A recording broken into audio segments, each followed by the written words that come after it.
Hey, and welcome back to How to Be Real, a place where we can be real in a world obsessed with fake. I am Tasha V. I am an actor, a creator, a filmmaker, and a aspiring Pilates hottie. Ooh, Pilates hottie in our midst. You know, she's gonna be training.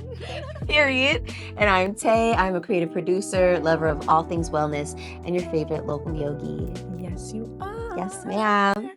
And once we get that out the way, I say, how you doing, Tay? Girl, it's almost my birthday. It sure is, My girl. birthday tomorrow. Just letting you know my birthday tomorrow. And honestly, by the time this episode drops, my birthday will be tomorrow. It will be tomorrow. Yeah, I'm very excited. I feel good. I'm welcoming this 34th year. Like saying 34 out loud sounds crazy because what? My mom made it. So She a grown lady. She a grown lady. So I'm feeling good. I feel like the energy is high. Like, yeah, I feel like I'm very much in what I said on our pregame earlier, like wanting to lean more into Santosha, which means contentment and just enjoying the mundane every day, you know? Life, just enjoying the journey. So, I'm dipping my toe. Yeah. I'm feeling that good. girl. She in it. How are you doing, Taj? I'm doing good. I'm actually usually I don't like spring because I guess technically it's not spring yet, but it's been so warm. Literally. I've been loving it. I really have been loving it. But yeah, normally my allergies kick up and I'm just like, in springtime. But honestly, I've been really liking it. Even with the little tickles and I need to put Vicks now under my nose to sleep just because things start, my nose, I can't breathe through my mouth. So my nose start tripping. I need that Vicks.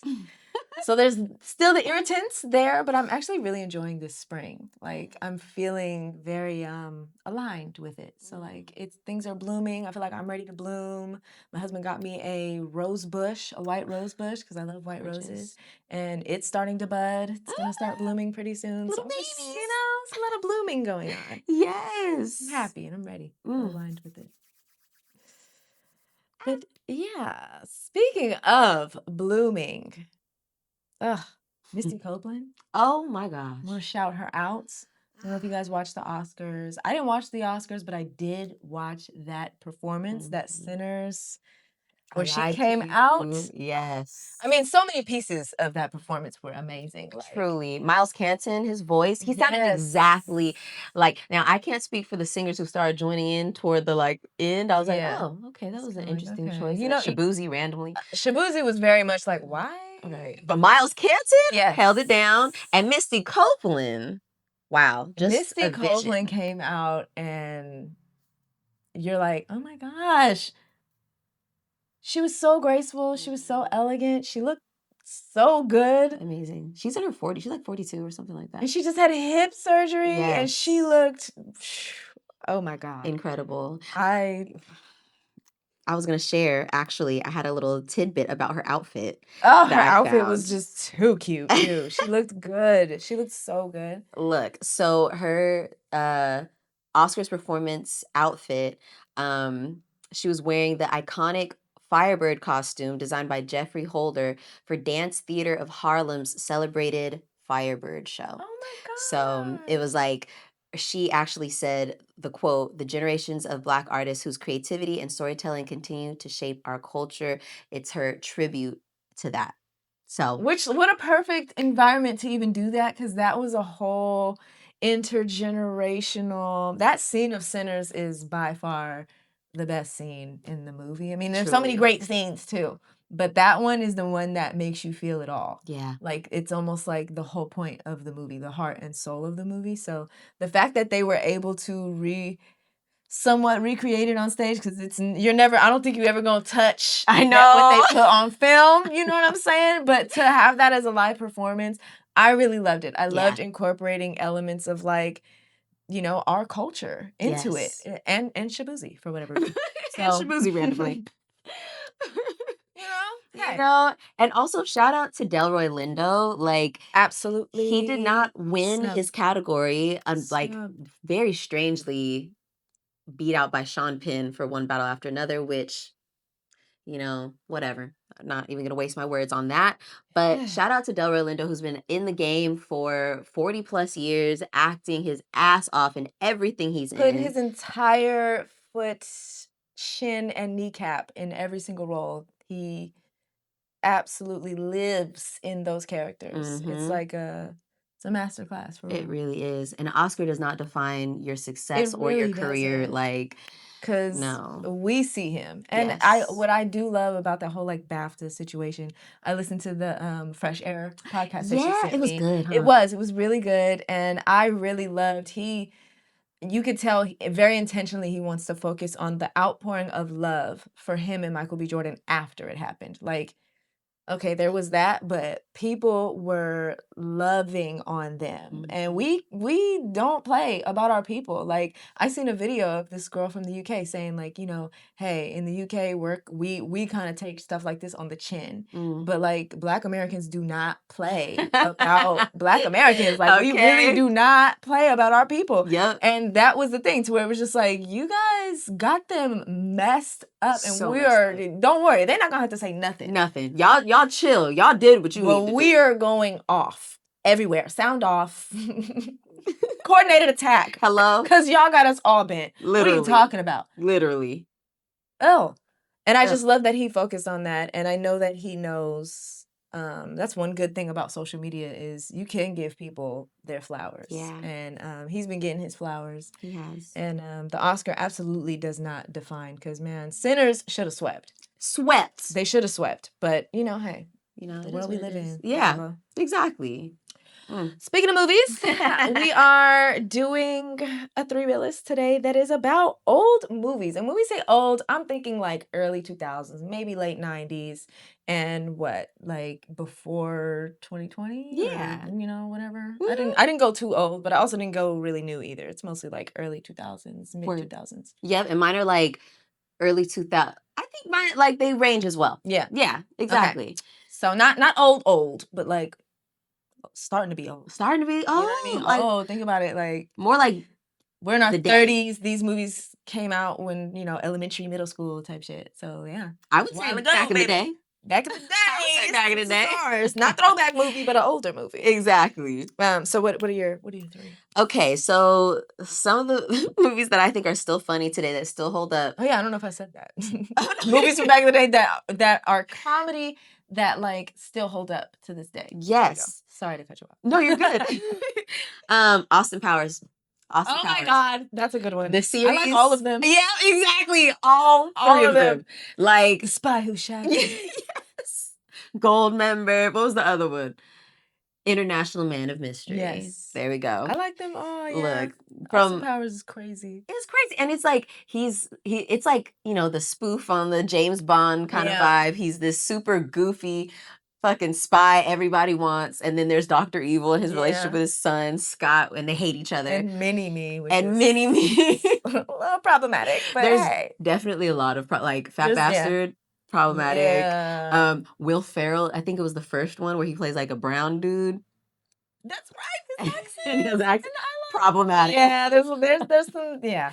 But it's to be expected with movies that are older. Yes. To go back and be like, what the frick? You Like, didn't say that. You feel like I should not be laughing at this.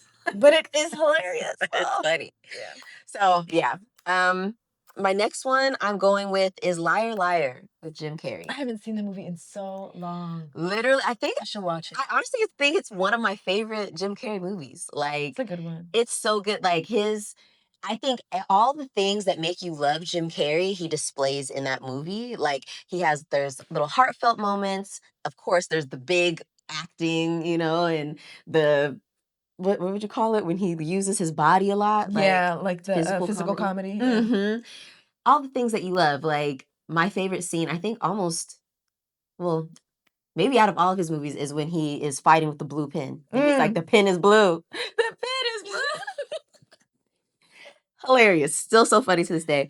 And my last one, which is like, I have one and I feel like it's going to be on your list. I'm not going to say it, but we'll come back to see. Yeah. Bridesmaids. Okay. That one's 2011, funny. You know, Definitely so funny. Big jump, but definitely still so funny to this day. Definitely a comfort movie of mine. Absolutely. Absolutely. I know all the jokes, all the little points where you're like, oh, she's leading it up right here. Still hilarious. As soon as they get on that plane, you're like, oh my God. Here we go. Here we go. Here we go. So those are my 3. Okay. What are yours? Okay. I like Bridesmaids. That's a good one. Not on my list, but definitely one of them. Okay. On the top of my list is Rush Hour. I knew it. See, bro.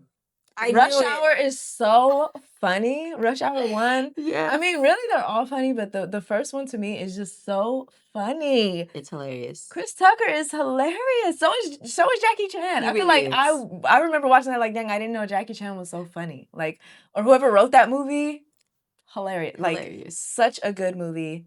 Problematic in some spaces as well, a lot of spaces, but it's still so funny. And their chemistry is so good. It's so good. It was so good. It doesn't seem like they just mesh, because I feel like sometimes you see that in movies where they just mix put two people together. Yeah, like just because y'all are both popular and you put them in a movie, you're like, they gotta be able to play off each other. Mm-hmm.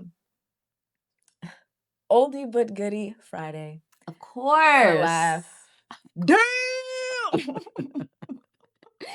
Yeah, he gonna cry in the car. He gonna cry in the car. Every time Red be like, I'm just gonna tuck mine in. He's just gonna tuck your... No. Messing with a dude like Devo, you just gonna tuck it in? And he showed it go in his shirt. Went in his collars, found the chain, snatched it. Oh my God. Friday, if you haven't seen it. Where are you? Are you on planet Earth? Have you not? How have you not seen Friday? Also a comfort movie. Yes. Stuff doesn't make sense. I'm about to watch Friday. I'm about to watch Insecure. I'm about to watch Bridesmaids. Yep. Another one, Anger Management with Adam Sandler. That movie and him and Jack Nicholson, that is such a funny ass movie. I swear I watch it like once a year because it's just funny.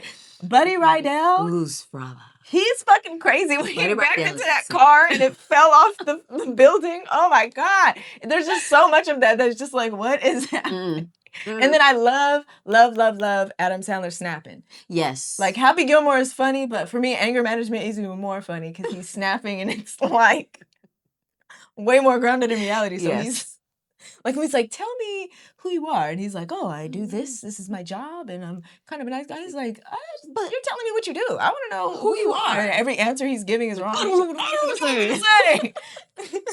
And they're like, oh, like, and he just starts writing his notepad. And everyone was like, and he was just trying to convince this group of anger management people he don't belong there, trying to be all nice and chill, snap like that. It's like, ooh, get this guy out of here. Fucking crazy. Yo, honestly, Adam Sandler with comedy. He's got a lot of them. He's got a lot of classics. Because Happy Gilmore is hilarious, but for me, Anger Management is the one that makes me LOL. Top tier. To this day, I'm laughing. Yes. They're funny. Jack Nicholson is, who knew? I mean, he could do anything. He's crazy. He's crazy. Like, but honorable mention to my favorite Jim Carrey movie, Bruce Almighty. Oh, Bruce Almighty is another. I love that movie. Applause for Bruce Almighty. I'm going to do an honorable mention to House Party. Oh, yeah. Wait, which one? The first one? The first one. Yeah. Yep. Kid and Play original. Like, the dad beating his ass through the end credits is hilarious. Like, and also the dad beat his ass altogether. He's a grown-ass high schooler. Like, bro, your dad looked for you throughout the neighborhood. And beat your ass. There's so many moments in that movie, but that one just will always get me. Like, what a way to close out a film. Right? Hella funny. So that'll bring us to our weekly reel, and it's a real one, actually. I want to talk about decentering whiteness. I would say white people, but really it's about like whiteness, the idea of whiteness, like decentering this. Because I am tired of hearing white supremacy, for one. There's nothing supreme about anybody's skin tone. Yep. I really just think it's just whiteness, this idea of white is right. White is right. Racism, colorism, all of that hierarchy with skin color, that whole idea is insane. Makes no sense. So outdated. It never did. Right. There's no merit to it. And I think I'm at a point, and I know you are too, that we're just tired of even comparing it. Tired of, like... Why does it even have a space in our conversations anymore? Why does it have a space in our... I don't know, like daily life. I don't know about you, but it's just kind of like I don't want to give it any more power. Yeah. Like, not the racism, because racism is there, baby. Oh, for sure. So I don't think the conversation is like, let's not talk about racism. Like, no, we're going to talk about the racism and shit and fight back against it for sure. But like, I'm not going to call it white supremacy. I'm not going to make it this is a white people have the power kind of situation. Like, taking the power, like, you got a problem.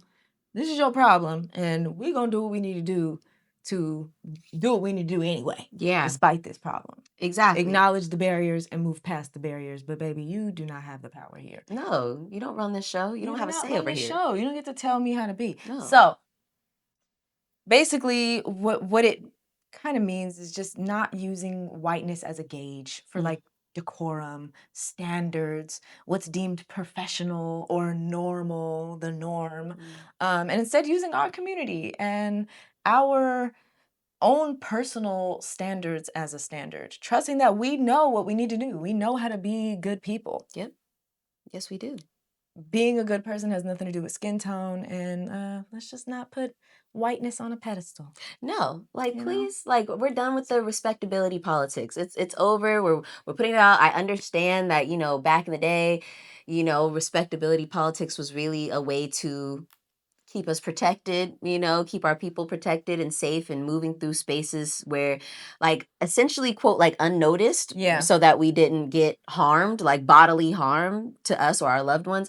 But I think, like, in order to honor that time period that our people went through in order to keep us safe, we have to keep pushing forward to where now, okay, that part of our story is done. We're not in that time anymore, thank goodness, because the people who came before us laid the groundwork to make things better than that, to keep us here. Exactly. Absolutely. So it only makes sense that we continue to rise up. Respectability politics, dead that shit. Because there's no reason. It's not doing anything but putting a veil over everything. Exactly. You gotta take. It's like putting a tablecloth on a bad table. Child, the table is bad. It's bad. And the tablecloth is just covering the bad table. Let's take the tablecloth off and actually work on this table. Yep. You know what I mean? Yep. And I love that you said, like, this time has passed, because what I've noticed is it is kind of a cultural shift. Like, it feels like it's been, the last few years, really, like a while. It's been kind of going in this direction for probably a decade at least. And I think like now in the last few years, it's been very much sped up by, I don't know, what feels like maybe an opposing force to that, like really trying to fight it. And it's so strange to me. Like, I remember talking about this with my therapist last year, and just talking about how, like, when you study history, every single time there was a massive, like, push against the people, there was always a massive, like, burst back. Like, you know what I mean? Yes. Like, there's this, like, this oppressive force, and the people fight back. Like, it's like a whole ebb and flow kind of reality that we live in.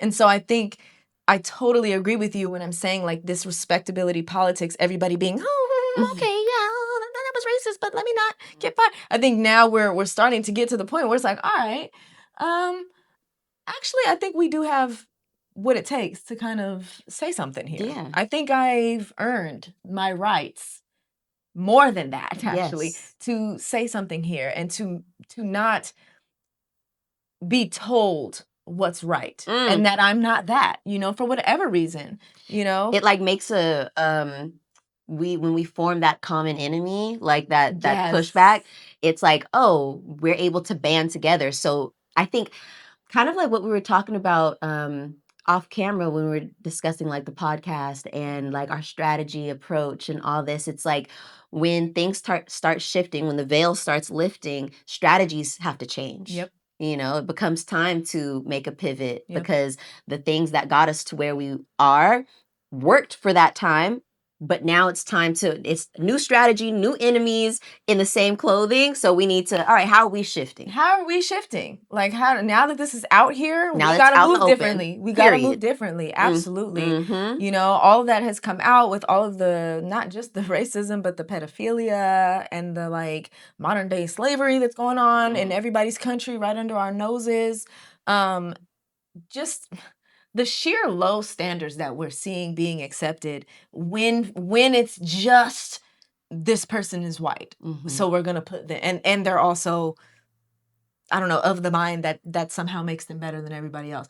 You're suffering from that same delusion, I'm calling it, that somehow white skin means you're a better person. Whatever. You're dealing with that.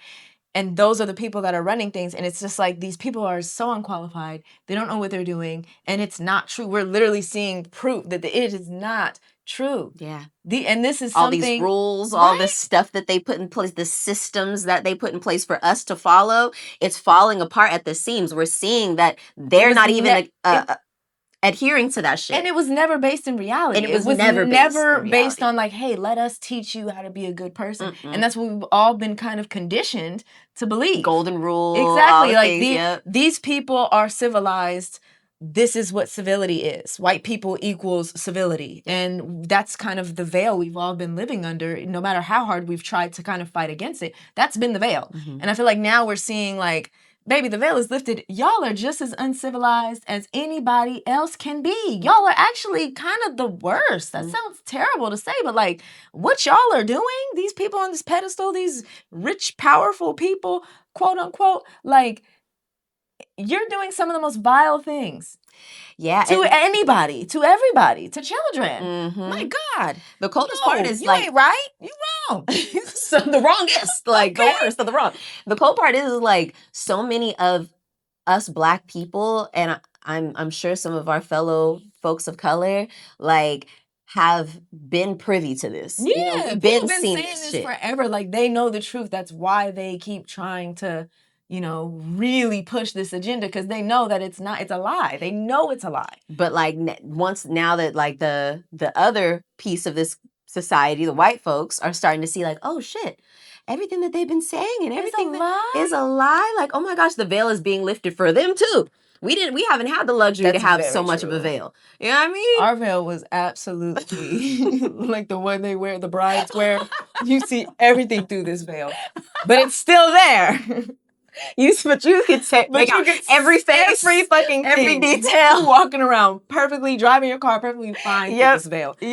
Whereas them others, they had it's a little thicker, much thicker. Curtain. It was a blackout curtain. Like there was yeah, exactly. Quilted veil on them with a foam core in front, like, and a brick wall behind that. Okay, so what? Like you know. It's very interesting to see that, but it's like the thing is that once that veil has become open for them, it does give us the opportunity to band together. It does, and you know it like, gives us. We've been trying to tell y'all to fucking the band together, for us to even see each other to band together. It's like be able to see, because again, as Black folks and other people who have think about the brown people that these concentration camps have been around for a long time. You know what I mean? They're just expanding them. So this is this has been a reality in this country. And I'll even say, to me, I didn't realize that these ICE facilities were always horribly ran. I think I didn't start to realize that until Trump's first presidency. Same. But even before that, these facilities were bad. They were the same. They were the same thing, like you said. So it is something to where it's like the veil is absolutely lifting for everybody. So we're all able to see each other. Like as Black folks, we're able to see, struggles for Latino people are able to be seen, and then in that regard be able to see each other, because I think the fight has been so spread out. It's like white people think they're here, we think we're here, and everything's so whatever, but now that we're all able to be like, okay, look, we're all getting screwed over, like we're all being abused by this government, by all of the 1%. Exactly. We're all being abused. All of us. How's it 99% that's just getting fucked? Like, oh my God, absolutely inhumanely fucked over. Literally. And thinking we are each other's fighting and bickering. I'm like, See? And that's what I hope this veil, please let us all see each other. Like, baby, it is not, we do not be doing this. We need to be doing this.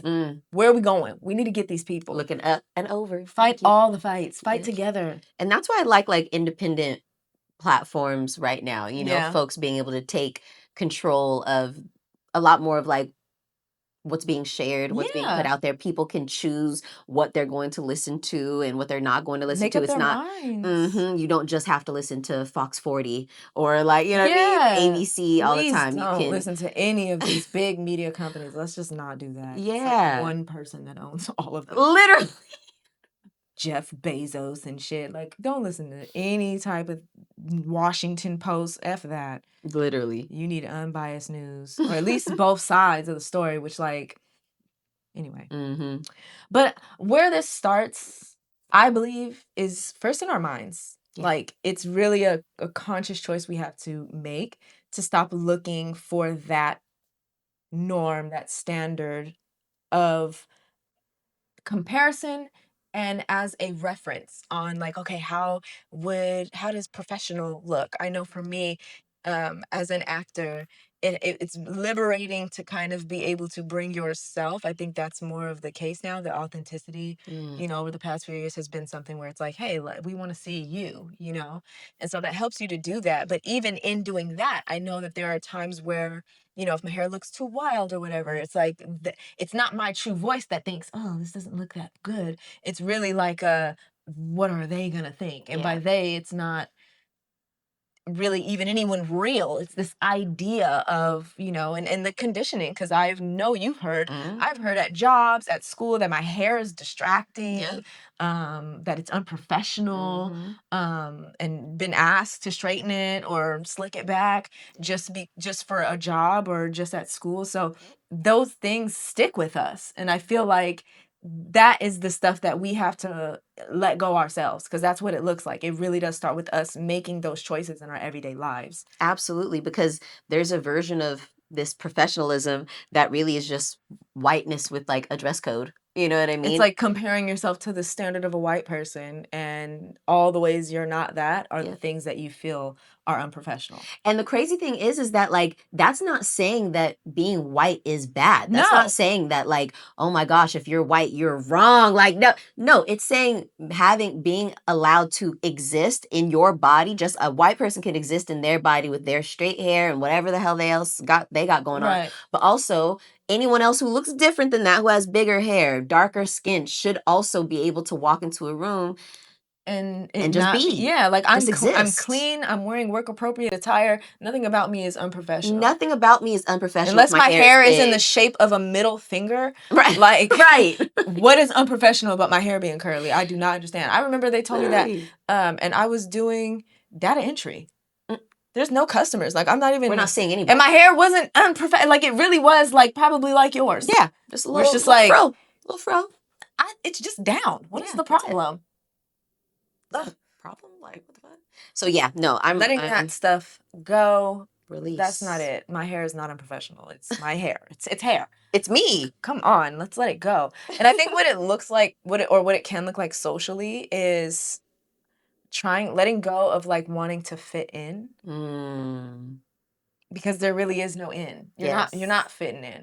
You can't. Everyone's different. Yeah. Just letting go of that idea and not trying to dress or do our hair or follow a trend just to assimilate. That's true. Like, trying to release the need for a code switch. Yeah. Like, socially, it's like, I don't want to have to wear what everybody else is wearing in order to fit in. And then also, what is even fitting in? I don't think any human being feels like they 100,000% fit in society. We all have our moments of being like, oh, I'm faux pas here, misstep there, socially awkward moment here. So it's just like embracing that and just being like, look, if I don't fit in this way or that way or whatever way, it's fine, because I'm still okay. I'm a person. There's no wrong way to be a person. We're just people. Unless you're, like, murdering people and being terrible, obviously that's the wrong way. But, like, just existing as a human and being who you are. Right. Now, I will say I am a fan of having, like, structure. Obviously, of course, decorum. Like, decorum, exactly. Like, I don't like, want somebody being hella rude to me when I'm trying to. Or Yeah. Like, there's different things like that. Like, standards. You know what I mean? Standards. But as long as you can get the job done and you're, just not hurting nobody, you're not being dragging kind. nobody down, you're not abusing anybody in any way, verbally, physically. And it don't matter. Emotionally. Right. I don't care if you're dripped from head to toe in tattoos. I don't care if, authentic. Be authentic. If you didn't have time to get up and do your hair today, that's fine. But, can you do what you do well? And can you help me? Are you showing up? Are you consistent? Do you look clean? Right. That clean is maybe everybody got that standard. You're going to look dirty and think you're going to do my hair or whatever. Girl, you stink. You look crazy. Hygiene, I don't even want to be here. Yeah. The obvious things. I get what you're saying. Some of the structures, this is social norm. Yeah. That's why it's trust that we know. For me, that's my thing of lean on your knowing. As long as you're not a person that's totally disconnected from society and you're not used to being around other humans. But for those of us that are, you got friends, you go out, you've had jobs, you know what it's like to be around other people. Right. You know that being musty and stanky and dirty and not cleaning yourself is absolutely not a good thing to do. No. Be clean, not just for, us, but for yourself. Right. It feels good. Clean your butt, wash your ass. Do you remember the first time you were you know what? I'm going to show up like me. This is how I talk. Were you just I'm not going to code switch for these folks or in this situation? Yeah. For me, it was being on set, and it was while I was a stand-in on 13 Reasons Why. The set was so big. It's Paramount set, so it's huge. Wow. And there's a lot of people there. And I think for the whole first season, I answered to whatever name they called me. I just was I'm so happy to be here. And I'm just running around and then telling myself, you're so low on the rung. And I feel like they were saying that, they pushed that type of stuff. Of course. Crazy. There's some harsh, what we're talking about. Harsh folks, saying certain things. And I think the second season, in the middle of that season, somebody yelled at me, and then one of the head of the hair department, he was really cool, he went off on that person and was you don't talk to people like that, and had my back in front of everybody. And that dude couldn't say nothing to me because I didn't do nothing. I walked away, and I was trying not to cry because he was being hella mean to me. And he did that, and once he did, he was don't let people talk to you like that. I don't care. This is a good opportunity, but it is not worth you letting people like him talk to you like that. I heard that. And I was you know what? You're right. And he was and if you have any other problems, you come tell me. And I was thank you. Thank you. See, sometimes we just need a little support, a little reminder. Just some love. That was so nice. So once that was the case, that was when I was all right, yeah, because normal me would have absolutely said, why are you talking to me like that? Yeah. From then on, I never had another problem with that person again. But from then on out, it was okay, yeah, I can tell these people what my name is. I can be who I am and not show up in a way that I'm considering literally everybody else here before myself. I'm good. I'm not going to switch it up. I'm going to be me in this space. And then, again, leaning on my own discernment to know, I can trust my own standard of, what is professional and what isn't. Yeah. As an actor, you're representing yourself. You show up on set and you have an agent and all these, a manager or whatever, but it's you. Mm-hmm. And if they don't like the way you're doing business here on set, they're not going to want to work with you. They'll probably still hit up your agent, but they just not going to want you. So it is really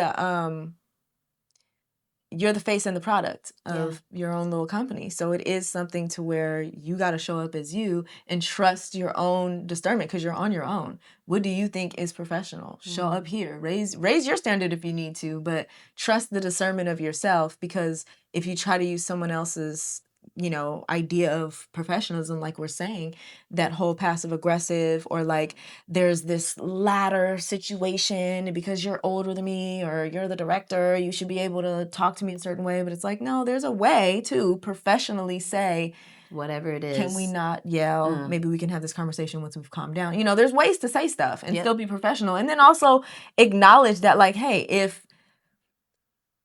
do you want to be on sets where people are yelling and screaming and cussing at you? Ooh, that do you want to? Do you want to do that? Is it worth it for you? And if the answer is yes, by all means. But if it's no, which for me, it was no. It was yeah, no, I don't want to be known as the girl that you can cuss the hell out on sets. Because I'm never I've never been that. I've never been that. And I don't want to be that. Yeah. So, and if I keep accepting that, that's what I'm going to get. And I don't want to get that. I have to show the universe and God and these motherfuckers that this is not who I am when it comes to being an artist. Like, we can have a dialogue. We're adults. We can speak to each other like adults. We're professionals. We both want to have a good shoot.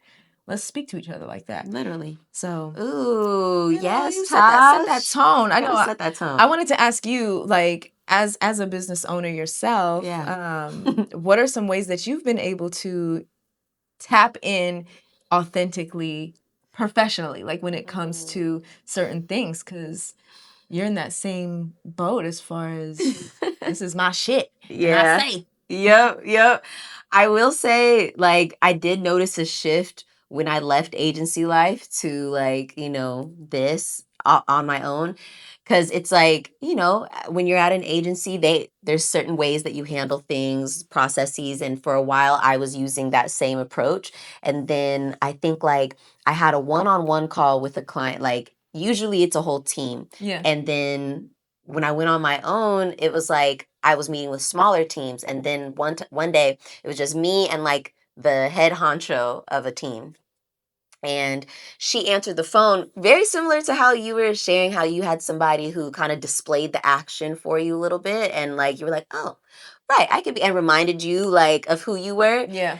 I had that similar experience because she answered the phone and she had a daughter and she was, like, you know, getting her ready and they were, like, about to head out and stuff like that. And she just was like, oh, thank you for making time. And, you know, she was living her life. She was moving her computer from, like, room to room with her. And she was like, don't mind, you know, I'm just trying to get out the house and woo woo. And always, every time I saw her, she very much was like the vision of professionalism. She had the full setup in her, you know, she had a home office and she's always the one who has something to contribute. Her team always is looking at her when, you know, there's a question that needs answering. Even if it's unintentional, everybody's kind of quiet until she speaks. She says, hey. Yeah, exactly. Quiet leader. Yeah. And so that was my first time seeing her kind of, like, living her life. Mm-hmm. And her energy was also a little different. And she was talking to me kind of, like, a little more laid back than she does when she's around, like, when her team is on.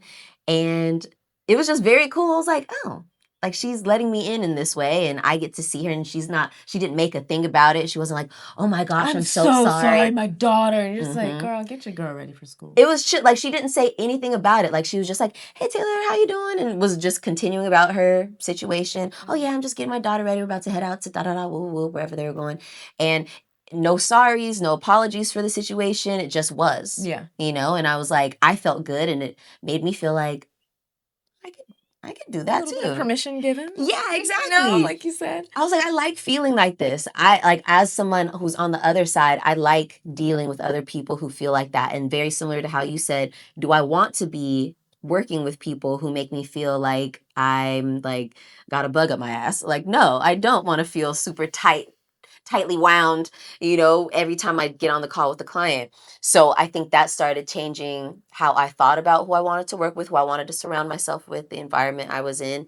And it also gave me permission to be like, I can let more of my team in. I can show up to calls. Like, if I'm running late, it doesn't have to be I can be like, hey guys, running a little late, just 1 second, and be off camera. I'm gonna be off camera, like, telling the truth, making a space. Being real. Yes. And I think yoga teaching helps with that too, because it's like you come into these spaces and you're alone. You're the only teacher around and you have to make your space. You have to make it your own.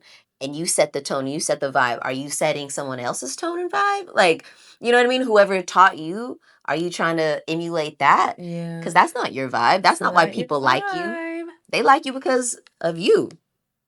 So I would say that was really, like, my first experience as a business owner. Yeah. Yeah. Of just like, girl, you don't have to stress too much on the lighting and the backdrop and making sure everything's spotless. You could totally show up and come as you are. Yes. And I love that because making it professional for me is definitely like, we know what's going to get us the results we want. Mm-hmm. And again, back to trusting our own discernment. Yep. Trusting that we know that, and it doesn't need to be anybody else. It really can just be us. Yeah. That doesn't mean you don't draw inspiration from others, or even see somebody do something and think, wow, you know what? That made me feel, like you said, that made me feel really good. Like that made me feel like, oh my God, I can actually make this space what I want it to be. I can actually be in control of this vibe and this energy, and I don't have to relinquish control so much every single time just in the sake of professionalism. It's like decolonizing my mind. Yes. Yes. Like you said, it starts in the mind, baby. It starts all up here. One last thing I do want to say about this is, point being, let's stop comparing ourselves really to anybody, but more poignantly for people of color, especially in America, but really everywhere. Let's just stop comparing ourselves to someone who is white. Anybody who is white. Whiteness is standard. And start asking yourself what your standards are. What part of that actually is a part of a standard that you've maybe adopted or believe in yourself? That's fine. But also, what of that is in direct conflict with some of who you are? Yeah. That you could think. Use your own discernment to decide, okay, actually, I don't think my curly hair is wearing it down is unprofessional. I actually don't think I need to always be sitting at this desk with this lighting for everything. Maybe I don't always have to have my camera on for the entire meeting. Maybe I can take a little, break here and there. Whatever that it looks like for you, start asking, getting curious about your own ideas of what professionalism means. For sure. Absolutely. So yeah, something to chew on, y'all. Let us know what you think. Yes, save it for later. Taking us to our last segment, which we're going to do a quick little what's going on. There's a lot going on. There's so much happening. We're going to touch on a little bit. Let's dive in. We have some stuff to talk about. So you want to go first? Sure, yeah. Okay, what you got, girl? Okay, so the first thing I got is, our girl Jill Scott is going on tour. Yeah. The To Whom This May Concern World Tour, baby. So excited. I really would like to go. Yes. Like, I would like to attend. When is she coming to the Bay? She is. She's going to Oakland. Yeah. So, I think. Yes. But what's cool is that she's not allowing any phones. So they're going to be locked up in like the little yonder pouches. And I actually love this. So I think that it's going to be, because I think, who recently did that? I lost it. What artist recently did that too? But sometimes they do that at festivals and things like that. Like, and I think that this is going to be kind of like the new norm, where they're going to, like, artists are going to start to make you put their stuff up. Because honestly, like right now with Cardi B's tour, I feel like I've pretty much seen her tour through social media. You know what I mean? Like the little funny things that she says, and some of the repeat laughs that you're supposed to get, like you're seeing them already. And I remember it was kind of the same with like Beyonce's tour. Everybody, you kind of knew what to expect. It's fun because it does build that anticipation, like, oh, I can't wait to see this part in real life. But at the same time, it's like, why don't you just go and have your experience and just let it be? And then it keeps people in the present moment as well. I know that being at a concert and kind of trying to like record the moment but also live the moment is something that like can get to be a little bit overwhelming at the moment. And I know there's usually like a certain point in the concert that I will legit just like, I have to just put this away and just live. Literally. Just live. So I'd love that encouragement. And it's also like, how many times do you watch those videos after you've recorded them? Like maybe once or twice. When you post it? Yeah, exactly. like, which ones am I going to post to prove that I was there? Right. Versus like you have a picture maybe out front of the stadium with the name out front, like Jill Scott Live or something like that. And then maybe you print it out and you can put it on your walls. Or, you know what I mean? I don't know. I think that's just really cool. And I like this. First, I like her album and I like this direction because she really is one of those artists you kind of have to experience like in all her glory. Yes, absolutely. So, she can sing too. Yeah. Oh my God. Yeah. We gotta make it to that. Yeah. Take my phone, girl. Speaking of music, I just wanted to quickly talk about this Jack Harlow situation. Oh my God. So he released an R&B album called Monica. After famously, I don't know, he did like an interview and I guess he didn't really know. I don't know if he didn't know who Brandy was or didn't know Brandy's songs and was just like, oh, that's before, and everyone was like, oh, it's before he was born. He can't know. So now this album is called Monica. And he said Ray J's sister, right? Yeah. Like, you're like, Ray J's sister? He is definitely Brandy's brother. Absolutely. And How dare you? How dare you? It's before he was what? I don't care. So now you're an R&B guy and you're naming your album Monica? Monica. Okay, but more problematically, he was doing an interview and was quoted as saying, like, I guess the whole premise of the question that was asked to him was like, oh, do you feel... Basically, the person set it up by saying, like, there are a lot of white artists or white rappers that start off rapping and then later on go to, like, rock or country once they've kind of broke through. They kind of use Black folks as a launching pad, like a lot of white people do. Trying to cross over to the Black. And he was saying that, like, yeah, I didn't do that. I got Blacker. And by going from rap to R&B. He's Blacker now, thanks to this R&B album called Monica. He's so Black now. So it's just very, like, goofy shit, to be honest with you. That's how I feel. I feel like it's just very goofy stuff. You're playing in people's faces. People are getting away with a lot nowadays. The doors are wide open as far as saying whatever the hell the side of your neck tells you to say. Look. Because you gave such an unserious brought some really unserious energy to, like, a pretty serious question, and maybe some of that is on the interviewer, because maybe you asked the interviewer's question was really, like, the way it was. Yeah, and I feel like the way he was trying to get it out came out very discombobulated. Yes. Like, it wasn't very clear. Like, he was trying to ask a about real question, but it was like he kind of, like, beat it around the bush. Like, instead of just making it a direct question, he lightened it up so much to kind of open the door for this booty ass answer. Like, he said, no, Blacker. I actually got Blacker. I actually got Blacker. You're saying I'm Black because I'm a rapper? I'm also Black. Black is not a music genre, boo. I got Blacker. I leaned more into the Black. Please. Oh my gosh. Jack Harlow, bye. Bye. During Women's History Month? How dare you? But you know what's funny is that these people on the internet are hilarious. Oh my God, yes. Give us the ones, because they are dragging his little booty on. They online. have been reposting with, like, these album covers of Jack Harlow, these AI album covers of Jack Harlow repurposed as R&B albums. And some of my favorite names that I've seen so far have been De-Anglo-Saxon, White Thought, White Thought, De La Soap, Disingenuine. Disingenuine was my fave. I was weak. Yo, I remember the one from yesterday that I was trying to tell you. January 6th in Park. Charlie Kirk Franklin. Massa P. Massa P. And Music Rothschild. Bruh. Oh my God. Special mention to Luca Vandross. Luca Vandross, and then what was it? The Lauryn Hill one? Oh, the gentrification. The gentrification of Lauryn Hill. Oh my God, Paul. That's just some of the ways he's being dragged online. Yeah. Good stuff. Y'all are hilarious. Have you seen that video where it's like Jacquees with that song, trying to sing that song, and that girl's just like, Jacquees, please. Yes. Please. Jacquees. Jack Harlow. Please. There's enough going on. We don't need this. We don't need this now. Please. Give it up. It's too much happening.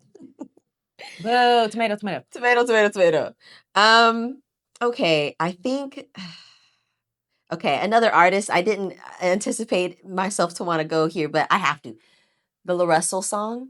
Have you heard the new LaRussell? I haven't. Oh my gosh. So... Is it good? Girl. So LaRussell, as we know, he just recently got signed to Roc Nation, right? Yep. And which is its own discussion. It's its own thing. So he's been, still doing his thing where he's going out and, he does a lot of, like, live shows and things like that. He's really great at the, like, engaging with community in his live shows. And I guess recently he was doing a performance. Also, I want to preface this with, I like LaRussell. I like what he does for the community. I like a few of his songs. Like, he's dope. I like his journey. But this was very weird. He went on stage at one of his performances and was like, was it his producer? My engineer told me that I shouldn't share this, but I'm gonna do it anyways because I just feel like I should, and it's on my heart to share. So he starts sharing some new music, and it's short, but it's basically him saying like that these people are heaven sent, and the people he names, he's like, essentially I understood that the theme of the song is basically supposed to be all of these people are from God, like just because they do terrible things, everyone comes from God, right? But he's literally saying the words heaven sent, which, as we know, if you say somebody's heaven sent, that's like a blessing. It's like, oh, they're heaven sent, they're a blessing, I needed this in my life like a gift. Yeah. So he starts saying like basically like Donald Trump is heaven sent, uh Epstein heaven sent, who else did he say? Oh, Adolf. He said Adolf heaven sent. And then he starts sprinkling what's going on? Then he starts sprinkling in MLK and Malcolm X all within these names too. And then he goes, even you are heaven sent. Like after he said Adolf Hitler, then he said, even you is heaven sent. Wait, even me? Even him and even me. And he was also saying like even MLK is heaven sent. Even like it was just really weird. Like the placement of the word even, and then also saying heaven sent was very strange. Like it was very weird and very different than like what I've heard him say. And I feel like, he was trying to be deep, and I kind of understood the message that you were trying to get to. But you're supposed to be like a lyricist, bro, a poet. Like, and read the room. There's so much going on, LaRussell. Okay. It's just and this is like right after you got signed to Rock Nation. Yeah. And people were all ready. And then he gave an interview, and I seen a clip from this interview. I want to say it was like the Breakfast Club or something. And they were asking him about his deal. And he was like, yeah.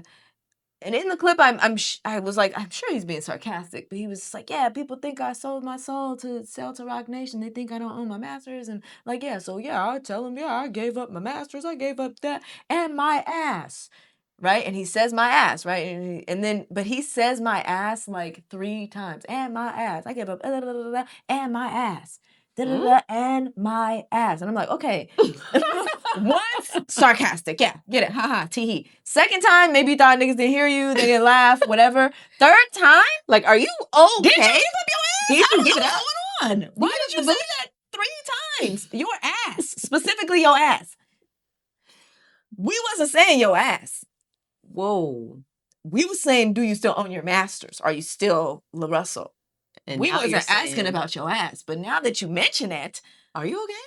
How's your ass? How's your ass doing? To it? You good? So strange. And then now this, it's very much like, is it gonna be some type of, is it gonna be another episode of this artist is exhausted and suffering from dehydration? Like, is it gonna be something like that? Because what's his name? Old Town Road. I'm gonna take my Lil Nas X. His situation. It went, in the way. It's always like a slippery slope from like, oh wow, this is just a far out creative idea to, okay, this person is kind of off the deep end. Like they're like, they're way left now. I don't know what's going on with this. This is now maybe dangerous. Yeah. Like, is it mental health? Is it drugs? We don't know. Is it maybe both?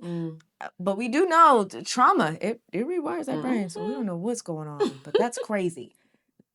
That's crazy. I heard that song. I was like, excuse me, LaRussell. What? No. I think your engineer was absolutely right. I absolutely should have listened to the engineer. Keep that to yourself for now. Maybe we wait. Maybe we workshop the language being used here. Maybe wait for a different time. Yeah. Wait for things to kind of, there's a lot of dust in the air right now, boo. Maybe wait for that to settle down. Are you sure they're heaven sent? Are you sure about that? Run that by a few more people. Yeah. Maybe we should perform this for the internal circle before you share this with the live public. Or maybe he did, and he was like, don't. Heard it. Don't do it. Don't do it. And he was like, nah. I'm gonna put that out. Whew. Yikes. So. Damn it. That's crazy. Yeah. Speaking of crazy, the last thing that I want to touch on is the threat on my home state last week. Oh my gosh. The government put out a warning saying that Iran had a boat full of stolen U.S. military drones and was threatening to use them on the great state of California. They did not give us a city, I don't think. I don't remember hearing a city. I just heard they're going to use these drones to attack California. People immediately started thinking about 9/11 and, the false flag, quote unquote, that was committed here, where it was essentially our own government, or even some people are saying Israel, trying to, do something, commit a war crime in our country to get us behind this war, because so many of us are not behind this war. Are anti-war. I feel like this is for another country. I don't think that this is a United States interest war. We're losing a lot. Our troops are putting their lives on the line. They're taking away our health care. They're taking away, assistance from our most vulnerable communities. Our economy is crazy. We're paying the price for all of this. Literally. Our lifestyles and our jobs and a lot of things are being affected by everything that's happening, and we're not with it. This isn't making anybody great. I literally really not. No one's great. I literally just read worse. 10 days from now, gas is supposed to be $7 a gallon here in California. So you're already attacking us. So anyway, people were online like, this is bullshit. They're trying to get us on board with this war. How in the world? A bunch of people, veterans, were like, how in the hell did Iran not only get onto a U.S. military base unnoticed, but also got off the military base with stolen drones, then went ahead and got a boat and brought it all the way from Iran to off the coast just outside of California's territory, with a boat full of stolen drones that they stole from our military base? I think it's more likely that this is a U.S. Israeli ship that you guys are threatening us with. And the crazy what in the hell? And then Iran was like, we did not threaten California. And we were like, okay, so y'all are threatening. And then the government was like, okay, that was a rumor. That was a rumor. I don't know why that got shared. Like, yeah, that was just like a rumor. That wasn't a thing. That was not somebody leaked that. We shouldn't have had that out there. That was the part that had me like, what the fuck? Because I saw when I was seeing the threat go out there, all the articles like LA Times and fucking what's the other one? Was it the Post? Washington Post. Like, they're all having these big headlines. California, beware, California. But then at the very bottom, it'd be like, this has not been confirmed. Like, this with no credible sources. That's what it was like. No credible sources have been able to confirm this. So then why the fuck did you put that out? Why is that a major headline in major magazines and publications? Why are you using that as a headline? That's very much like what do they call it? Wagging the dog. Yeah. You know what I mean? Like, y'all trying to set some bullshit up. You're trying to set us up. You're trying to fearmonger, commit some type of atrocity, really galvanize us so we see Iran as an enemy, because honestly, nobody does. Honestly, the government, you're the enemy right now. It doesn't feel like American government. No. It doesn't. No, it doesn't. We're occupied. Yeah. That's what it feels like. Well, with all this craziness. But I love that the people are aware. Yeah. We're asking questions. We're not stupid. I think that feels like the main thing of like, y'all think we are hella stupid. And we're not. You think we're hella stupid and we're not. And I love that I'm seeing such a push for people to read, for people to write, for people to like think and ask questions. I feel like that's us sinking into that. It does feel kind of like this is a kind of a passive way to fight what's going on, but it is exactly what we need to be doing. Yeah. Ground into reality, ask questions, make sure you know how to read and your reading comprehension is on point.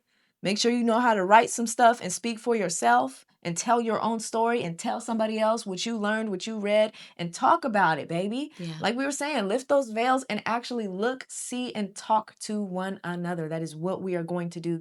We've got to get that baseline covered first. And then from there, we'll be able to better organize and really push back against all of this nonsense. But we first gotta look at each other, see each other, and talk to each other, y'all. Yes, we all we got. Yeah, we all we got. Truly, all of us. Truly. All of us are heaven sent. Oh my God. Ew. You are so dumb. That just made my... Mm. Oh, shit. That was good. That was good. Going into the thank you, we want to thank Black Stack. I know I personally Yes. love Black Stack. If you are not on Substack and you are, maybe thinking of starting a Substack, maybe you started one, you're not really on there, a really great place to start is Black Stack. Black Stack is in a community of Black writers, Black readers, and really just some cool people. Like if you're looking for the community aspect, that's where I started when I was looking for, what should I read? Who should I subscribe to? Who should I follow? You're going to find some really dope people there. And from there, you'll be able to kind of find your niche, find what you like on there. A thank you to Jackie Verbal. She is the woman behind Black Stack. She started it, I don't even know, I want to say like 2-3 years ago she started it, and it has really blossomed. The community is very dope. It's welcoming. There's so many different types of people on there that you can meet, and she is doing the first in real life, or maybe second in real life Black Stack meetup in Oakland. She's California. In Oakland, so California love. And Tay and I are gonna be there. We're gonna rub some elbows with some other writers, some other creators, some other podcasters, all types of different creatives in Oakland. A bunch of Black men and women doing their shit. Right. Really excited meeting for our that. fellow Black Stackers. Yes. And actually, today's weekly Reel topic was based on one of Jackie's one of her pieces. Red onions are purple. Stop gaslighting us was her piece. Which is really the essential thing. Let's stop gaslighting ourselves when it comes to thinking what's right and what's wrong, what's professional and what's not. Thank you. We good. We good. Thank you, Jackie, for your thoughts on that, because that got us thinking. Yeah, it sure did. It sure did. And that'll take us to our closeout. And as always, we like to stay connected with you guys. We want you to stay connected with us. So you can like, rate, review, comment, subscribe, all the things to our socials at heyhowtobereal on Instagram, Substack, and YouTube. And you can also email us, heyhowtobereal@gmail.com. You can find us online personally. I'm at justsay_Tay. And I'm at the Tasha B. And remember, we are not therapists. We just have them. So with that, this week's Random Reel is on Tasha B. Yes. And my random reel is, the more similar your days are, the faster it feels like they pass. So add some novelty, some challenges, some spontaneity, and slow time down so that you can enjoy all the time you have left here. Do some new things, try some new things, switch up your routine. Yes. Keep it cute. Keep it cute. Always. Keep it fun, baby. And with that, stay real.